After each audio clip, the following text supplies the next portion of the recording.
Hello friends, எல்லோரும் எப்படி இருக்கீங்க? ராகி சேமியா என் ஸ்டைல் எப்படி செய்யறதுன்னு பார்க்கலாம். நான் ஒரு பாத்திரத்தில் தண்ணி ஊற்றிருக்கேன். உப்பு போட்டுட்டு நீங்கள் ராகி சேமியாவை எடுத்து போட்டு ஒரு 3 நிமிஷம் ஊற விட்டுக்கோங்க. ஊரில் உடனே எடுத்து தனியாக வச்சுடுங்க. இல்லை ரொம்ப ஊறிச்சு நல்லா இருக்காது.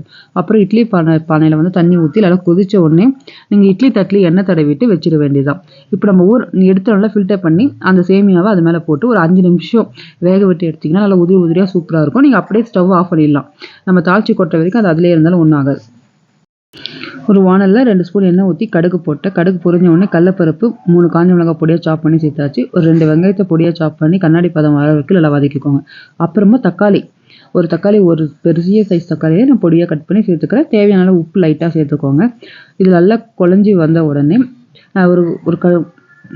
ஒரு கைப்பிடி கொத்தமல்லியும் சேர்த்துக்க நல்லா டேஸ்ட்டாக சூப்பராக இருக்கும். நான் இப்பயே போட்டு வதக்கிறேன். அப்போ பெருங்காயத்தூள் சேர்த்துக்கோங்க. இப்போ அந்த ஆறின சேமியா இருக்குல்ல, அது சேர்த்து நல்லா மிக்ஸ் பண்ணிக்கோங்க. லைட்டாக தண்ணி தெளித்து விட்டுக்கோங்க. எனக்கு கொஞ்சம் ட்ரையான மாதிரி இருக்கும். தெளித்து நீங்கள்